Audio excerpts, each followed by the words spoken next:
নমস্কার। 139 ক্যানিং পূর্বে হইতে আজকে আমরা প্রেস মিটে বসেছি। এই প্রেস মিটে আমরা আমাদের ভারতীয় জনতা পার্টির পক্ষ হইতে আমাদের মধ্যে বক্তব্য রাখবেন আমাদের মিডিয়া প্রমুখ সম্মানীয় সুজন প্রামাণিক মহোদয়। ওনাকে অনুরোধ করব আমাদের 139 ক্যানিং পূর্বের বিস্তারিত আমরা নিয়ে আলোচনা ওনাকে রাখতে বলব। নমস্কার।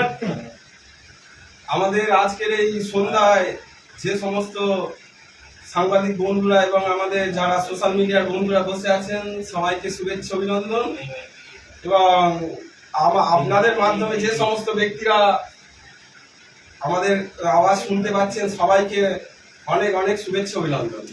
দেখুন, আজকের আপনাদের সামনে বসার আজকের আমাদের একটাই কারণ, সেটা হচ্ছে আপনাদের অনেকের মনে প্রশ্ন থাকে বা অনেক তৃণমূলের বন্ধুরা বলে বিজেপি সরকার আমাদের এখানে কোনো প্রয়োজন নেই, আমাদের এখানে বলে যে এখানে কোনো বুলডোজারের প্রয়োজন নেই। আজকের আমরা এই জন্য বৈঠকের মধ্যে আপনাদের সামনে নিয়ে এই বৈঠকে বসেছি। আপনাদের জানাতে চাইছি যে আজকের সকাল 10:30টার দিকে তারদায় এমন একটা ভয়ঙ্কর ঘটনা ঘটে গিয়েছে, আজ পর্যন্ত হয়তো তারদার মানুষ এরকম কোনো কিছু শুনেছে কি সন্দেহ আছে। সেটা কি না, ঠিক 10টা থেকে 10:35-এর মধ্যে বাজার হইতে যখন একটি তারদার মানুষ তিনি বাড়ির দিকে যাচ্ছিল, ওনার গলায় একটা সোনার চেন ছিল। সেই সোনার চেন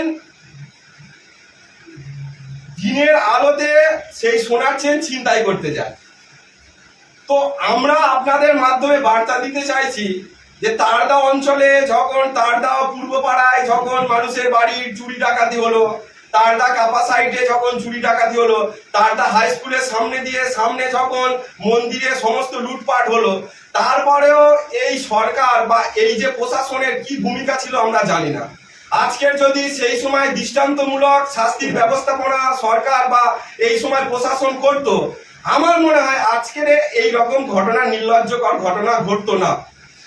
আমরা আপনাদের কাছে প্রতিশ্রুতি দিয়ে যাচ্ছি এবং আমাদের যিনি বিরোধী দলনেতা শুভেন্দু অধিকারী আপনাদেরকে জানিয়েছেন যে আমাদের ডবল ইঞ্জিন সরকার এই পশ্চিমবঙ্গে প্রতিষ্ঠিত হলে আপনাদের যে সমস্ত লোক এই রকম ধরনের কাজ করবে তাদেরকে দৃষ্টান্তমূলক শাস্তির ব্যবস্থা করা হবে, যাতে তারা আগামী দিন এরকম চুরি বা এরকম ডাকাতি বা এরকম ছিনতাই না করার কারণ সাহস যোগায়।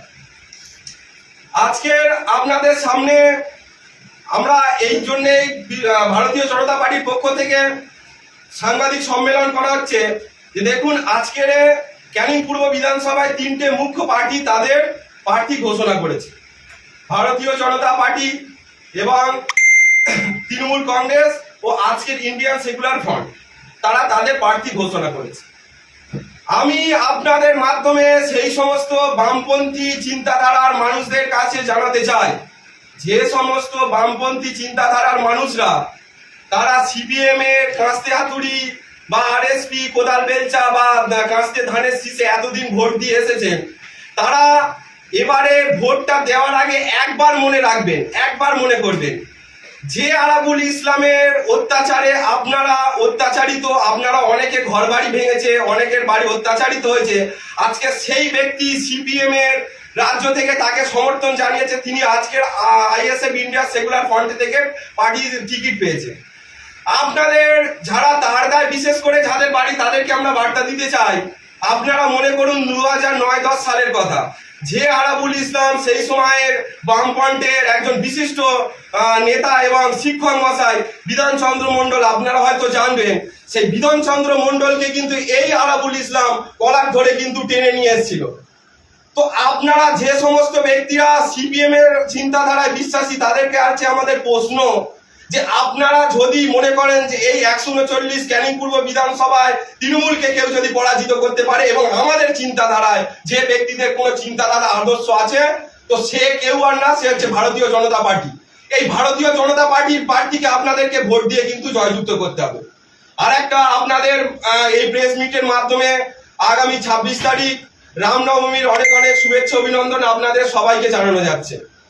আমরা আমাদের মাধ্যমে আপনাদেরকে সবাই শুভেচ্ছা অভিনন্দন জানাচ্ছি। এর সাথে একটা জিনিস আরো জানাচ্ছি, আপনারা সবাই হয়তো দেখবেন, জানেন 2019-20 দিকে জয় শ্রীরাম বললে তৃণমূল সরকারের যিনি সুপ্রিমো মমতা বন্দ্যোপাধ্যায় ছুটে আসতো আমাকে গালাগাল করছে বলে। তারপরে আমরা দেখেছি, তারপর 2023 সালে আমাদের যে তারদা অঞ্চলের মধ্যে দিয়ে যে উসপাড়ায় যে রামনবমীর শোভাযাত্রা বার হয়েছিল, সেই সময়ও কিছু তৃণমূলের দুষ্কৃতীরা আমাদের উপরে, সেই সমস্ত সাধারণ সনাতনী হিন্দু মানুষের উপরে কিন্তু লাঠি সোঁটা নিয়ে তাড়া করে এসেছিল।